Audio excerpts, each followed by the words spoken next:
এক সাহাবী দৌড়ে এসে রাসূল সাল্লাল্লাহু আলাইহি ওয়াসাল্লামকে বলতেছে, ইয়া রাসূলুল্লাহ হালাকতু ইয়া রাসূলুল্লাহ, হে আল্লাহর রাসূল আমি তো শেষ।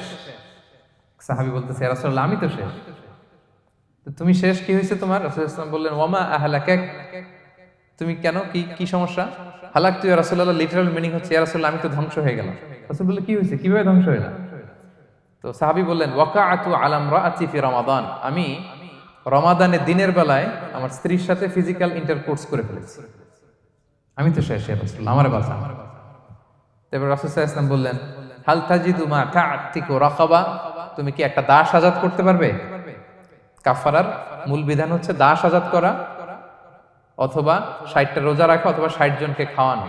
ওকে, তো রাসূল সাল্লাল্লাহু আলাইহি ওয়াসাল্লাম বলতেছে, তুমি কি একটা দাস আজাদ করতে পারবে? উনি বলল, না, আমার তো এই সক্ষমতা নাই, আমি পারবো না।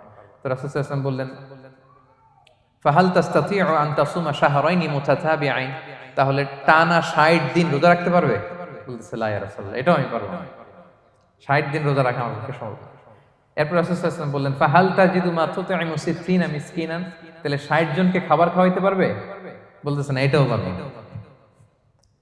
তো কোনোটাই সে পারবে না। এবার উনি বসে রইলেন। ফাউতিয়া বিআরাকিন ফিহি তাম, হঠাৎ করে রাসূল সাল্লাল্লাহু আলাইহি ওয়াসাল্লামের কাছে এক ঝুড়ি খেজুর আসলো। এবার রাসূল সাল্লাল্লাহু আলাইহি ওয়াসাল্লাম বললেন, সেই লোক কোথায় যে কিছুই করতে পারবে না, একে ডাকো। এবার আসলে এবার রাসূল সাল্লাল্লাহু আলাইহি ওয়াসাল্লাম বললেন, তুমি দাসও আজাদ করতে পারবে না, 60 দিন রোজা রাখার নিয়ম এটাও পারবে না, 60 জনকে খাওয়ানো এটারও সক্ষমতা নাই, তাহলে এই যে এক ঝুড়ি খেজুর আসছে আমার কাছে, সাদাকার খেজুর, যাও এটা তুমি দান করে দাও আল্লাহর রাস্তায়। এবার উনি বলতেছে, আলা আফকারা মিন্না ইয়া রাসূলুল্লাহ, আমার চেয়েও গরীব কাউরে দান করব? রাসূল সাল্লাল্লাহু আলাইহি ওয়াসাল্লাম বললেন, হ্যাঁ। উনি বলতেছে যে আমার চেয়ে গরীব মদিনায় কেউ নাই।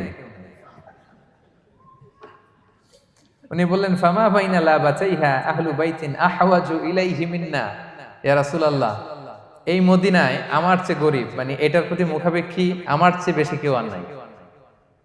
ফাদাহিকান নবী সাল্লাল্লাহু আলাইহি ওয়াসাল্লাম, রাসূল সাল্লাল্লাহু আলাইহি ওয়াসাল্লাম এই কথা শুনে হেসে দিলেন।